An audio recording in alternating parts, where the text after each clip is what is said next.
Pasca pandemi COVID-19 tahun 2022, perhatian masyarakat terhadap imun tubuh semakin meningkat. Masyarakat memiliki kebiasaan untuk mengonsumsi imunomodulator jenis imunostimulan sintetik guna meningkatkan dan memperkuat body immune system. Namun, dalam pemanfaatan imunostimulan sintetik dianggap menimbulkan efek samping yang dapat membahayakan kesehatan. Oleh karenanya, saat ini masyarakat memiliki kecenderungan untuk beralih pada alternatif lain, yakni bahan herbal alami yang aman, tidak beracun, dan bebas dari efek samping berbahaya, seperti buah manggis. Buah manggis dinilai sangat berpotensi karena memiliki sifat antioksidan, efek antiinflamasi, anti kanker, serta sebagai imunomodulator, terutama pada kulit manggis yang mengandung senyawa polifenol dan arabinofuranan. Kandungan tersebut memiliki efek stimulasi pada sistem kekebalan, terutama melalui aktivasi makrofage dan penurunan kadar CRP. Tujuan penelitian ini adalah menganalisis pengaruh pemberian ekstrak teh campuran kulit manggis, kayu manis, dan cengkeh terhadap aktivitas imunomodulator yang diindikasikan dengan adanya perubahan pada aktivitas makrofage dan kadar CRP pada tikus jantan setelah diinfeksi bakteri Staphylococcus aureus. Langkah pertama adalah menyiapkan bahan utama, yakni kulit manggis, kayu manis, dan cengkeh. Selanjutnya, bahan dibersihkan, dipotong, dan dipisahkan dari kulitnya. Semua bahan kemudian dikeringkan dalam dehidrator. Setelah itu, tahap penghalusan bahan dengan grinder hingga menjadi bubuk halus.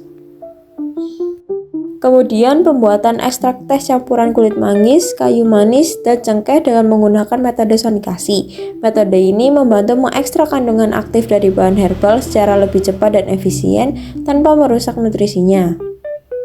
Tahapan selanjutnya adalah pembuatan larutan CMC 1% dan pembuatan suspensi ekstrak teh campuran. Tikus-tikus yang digunakan dalam penelitian ini adalah tikus jantan sehat yang dibagi dalam 4 kelompok perlakuan berbeda. Kelompok 1 sebagai kontrol negatif, kelompok 2 sebagai kontrol positif, kelompok 3 P300, dan kelompok 4 P600.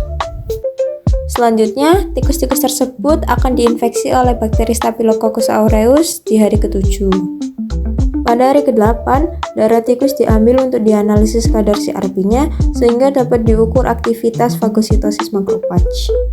Pada hasil penelitian menunjukkan bahwa rata kadar CRP mengalami penurunan seiring dengan ditingkatkannya dosis ekstrak teh campuran sebanyak 2 kali lipat, yaitu 600 ml per kilogram BB. Penurunan kadar CRP tampak cukup signifikan pada kelompok P300 sebanyak 2,80 mg per liter dan P600 sebanyak 0,87 mg per liter apabila dibandingkan dengan kontrol negatif sebesar 5,93 mg per liter.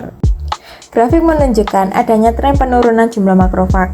Terdapat penurunan kadar makrofag pada kelompok kontrol positif menjadi 13,33, lalu terjadi penurunan kembali pada kelompok perlakuan P300 menjadi 12,33 dan P600 menjadi 11,33. Hal ini menunjukkan bahwa dosis dari ekstrak teh kulit manggis perlu ditingkatkan lagi apabila akan dilakukan penelitian selanjutnya untuk melihat apakah ekstrak teh ini berpengaruh dalam meningkatkan sistem imun tubuh.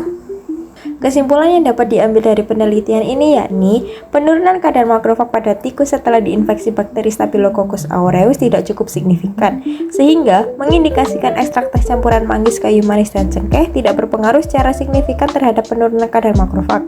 Namun, terdapat penurunan signifikan kadar CRP pada tikus setelah diinfeksi bakteri Staphylococcus aureus saat dosis ekstrak teh campuran ditingkatkan sebanyak 2 kali lipat, yakni 600 ml per kilogram BB. Sehingga mengindikasikan ekstrak teh campuran kulit manggis, kayu manis, dan cengkeh berpengaruh terhadap penurunan kadar CRP pada tikus jantan setelah diinfeksi bakteri Staphylococcus aureus. Diharapkan temuan dalam penelitian dasar lanjutan ini dapat menjadi alternatif pilihan sehingga memberikan manfaat nyata bagi masyarakat luas.